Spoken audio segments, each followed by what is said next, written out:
Let's go.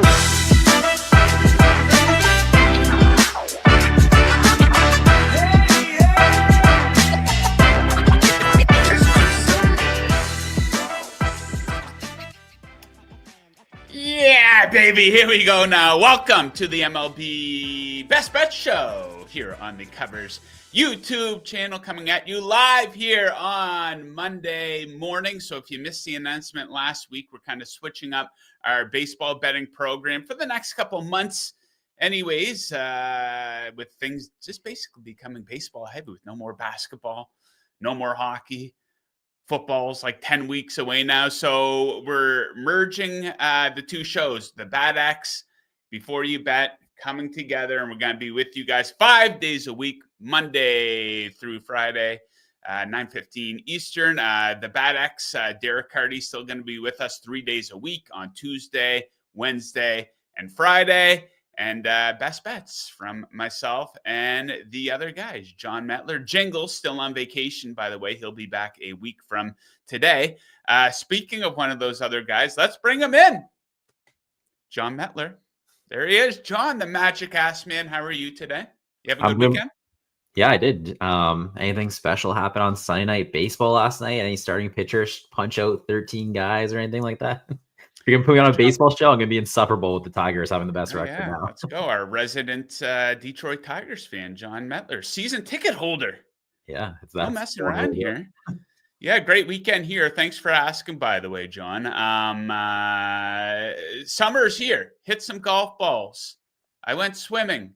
UFC on Saturday night. Had some barbecue. Had some beer. It was awesome, and I was proud of myself kind of on Saturday. I was really busy and didn't get any baseball bets in. I saw Sandy Alcantara was pitching for the Marlins. As everyone knows, if you've been watching the programming, his under 17 and a half outs has been one of my favorite fade spots this season. He's starting to come back around. So anyways, I check in at the 5-inning mark. He has 6 earned runs allowed. They bring him back out for the 6th inning. He ends up going over. So I didn't get the bet in. So I felt pretty good about that. But 6 total bets for today on the program. A couple home run props from John, a mixed bag from me. Let's get right into it. Starting things off in Tampa Bay. The A's in town. Anyone else planning their entire day around this A's-Rays game? Unbelievable. I think an unbelievable betting opportunity here to take the under 4 in the first 5 innings. Let's start with the A's offense. They come into action ice cold here, guys. Dead last in OPS over the last week. Pull back a little bit and get a little bit more specific. Over the last 2 weeks versus right-handed pitching, they are 28th in OPS. A right-handed pitcher going for the Rays, Drew Rasmussen, putting together a pretty good season, specifically at home, a 2.16 ERA. He has 5 0 earned run performances in his last 8 starts. Very impressive stuff. Jacob Lopez goes for the A's, the pride of Granada Hills, California. In case you're wondering where he's from, this guy's red hot. A couple of good starting pitchers going for the A's here lately, but he has 1 total earned run allowed across his last 4 starts, allowing 0 earned runs twice on the road in this span. So a couple of hot hands and a cold offense there for the A's. So we'll go under 4 in the first 5 innings in Tampa Bay. A couple home run props from John. The Yankees in Toronto to take on the Jays. Couple bets for this game. Get us started with Jazz Chisholm. Yeah, I'm going to take him to hit a homer, plus 497. Found this one at Pinnacle. Like you said, he's in Toronto. You always think of Yankee Stadium as, a left-handed batter, short porch, easy for home runs. It is. That's fact. But Toronto is actually really generous to left-hand batters as well this season. 4 home runs. It's actually slightly better than Yankee Stadium, how it's grading out. So you like the matchup in Rogers Center. He's going against Max Scherzer.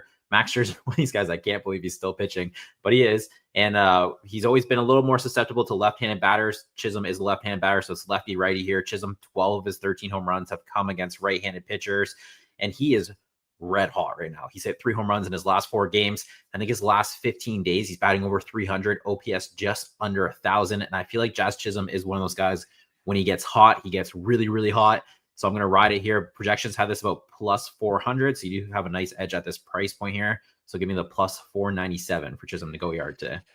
Hell yeah. Okay. Shout out to everyone watching live right now. Drop your best bets in the live chat. Let us know what you're on. We'll read a few off throughout the course of the program here. Okay, we're staying in this game. I'm going to the other dugout. Vladimir Guerrero Jr. going to go over 1.5 hits, runs, and RBIs. Pretty simple breakdown here, guys. So Carlos Rodon is going for the Yankees, and Vladdy Jr. has absolutely owned him.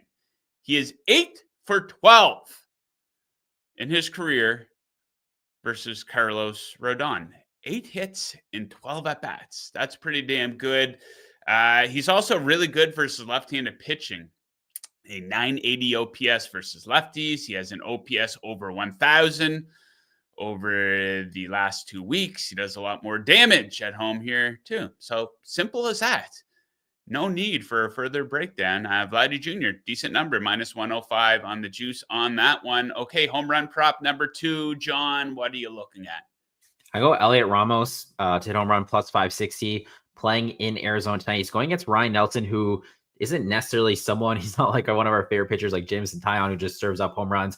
Ryan Nelson's only given up 6 home runs on the year. But I like putting Ramos in this ballpark in Arizona. It is favorable to right-handed batters, especially way more favorable than where he typically plays at Oracle Park. And Ramos isn't really someone who has like crazy splits. He's just over 800 OPS versus lefties, just over 800 OPS against righties. So you kind of feel like even when they do go to the bullpen, you're kind of more buying the ballpark than the matchup. That being said, he does have a home run in his career against Ryan Nelson. And Ryan Nelson, they do kind of both have, like Ryan Nelson's only give up 6 home runs this year, 4 against righties. He has a higher OPS against right-hand pitchers. So even though it is righty-righty, you do kind of like the splits. You like that Ramos has homer against him in the past.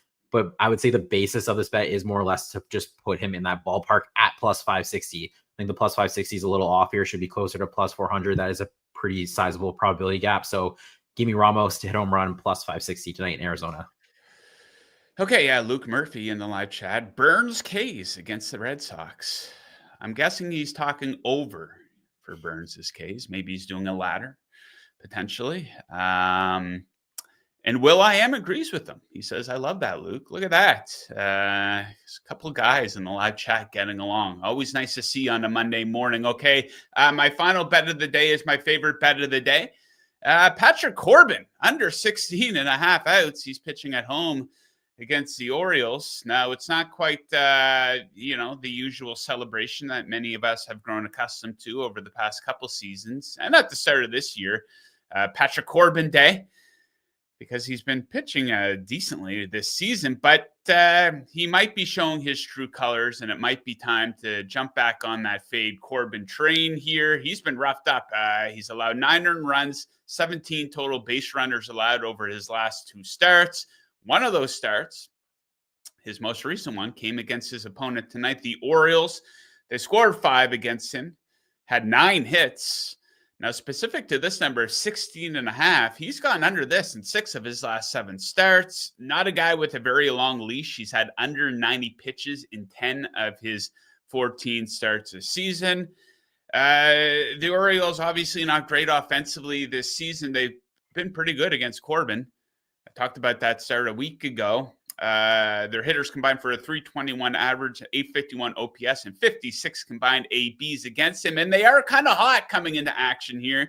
Coming off a strong week at the plate, they were 4th in OPS, had 10 home runs last week. Let's go, Orioles. We are fading Patrick Corbin. Okay, John, final home run prop. Who you got? I go Vinny Pascantino here for the Kansas City Royals, plus 540. He's in Seattle. What really drew me to this one was the splits. You're looking at Vinny. Actually, the other day, I think he just had 5 RBIs and a home run against the Dodgers, coming off a really strong series against them. So you like that the bat is running hot as well. But you look at the splits, he's going against George Kirby. George Kirby is really struggling against left-handed batters. He's given up 7 home runs on the year, 6 to left-handed batters. He hasn't pitched many innings, only about 35. But he's given up 6 to left-handed batters. They're batting over 300, OPS just under 1,000. And Vinny Pascantino, he is a left-handed bat who feasts on right-handed pitching as well. So like they're both heavy splits towards which would be favor Pascantino here. Pascantino, 11 of his 12 home runs have come against right-handed pitchers. He's in Seattle. You like that for him from a ballpark standpoint. Plus 540 projections had this about like plus 410. So at plus 540, I'm going to hit the button here on Pascantino to go deep. And how high are you climbing, Luke, on that ladder? I know Chase Burns, I think he punched out 6 straight in his rookie start last game there against the Yankees. So I know he had an electric start there. Yeah, that will be a popular bet today for sure against the struggling Boston Red Sox. Very depressing stuff there for that team. Okay, so we're going to be off tomorrow, guys. It's the Canada Day holiday. It's supposed to be a heat wave here in Nova Scotia, so we'll be taking full advantage of that. Headed out to the pool, some hot dogs, some ice cream. I got a couple tall boys up in the fridge, John. Canada Day tomorrow. What will you be doing? Oh, my brother-in-law usually throws a massive party. I think this might be the 15th year. Usually about over 100 people. So yeah, usually a pig roast, kegs, they lean into it. It is a Tuesday though, so I'm not sure how crazy. And we're like over 30 now, so it's starting to slow down a little bit. A couple more babies involved in the picture here, so we'll see what it looks like tomorrow. But 15 years ago was pretty crazy. He throws that at his house? At his house, yes. He has a pool, so it's usually good on him. Good on him. I'm not one for hosting parties of that size. 3 or 4 people, maybe. That's where I draw the line. Bring your own snacks and refreshments. So a lot of people bring food. Everyone's really good about it. But like when we were in like our 20s, we used to play like slip and flip, and he'd have it all, his backyard all set up like crazy. So it was a lot of fun. But like I said, we're a little washed now. Yeah, sounds like a great tradition. Oh, I know all too well about being washed, 2-day-long hangover. So we got to take it easy and mix more waters in for sure. Okay, so like I said, yeah, we are off tomorrow for the Canada Day holiday, but we're going to be right back with you guys on Wednesday, Thursday, Friday. Derek Carty is going to be back with us on Wednesday. John will be here as well as we break down all of our best bets for Major League Baseball. So we'll leave it at that for today. Thank you guys very much for tuning in. Enjoy the games tonight, and best of luck with those bets. Woo! Let's go.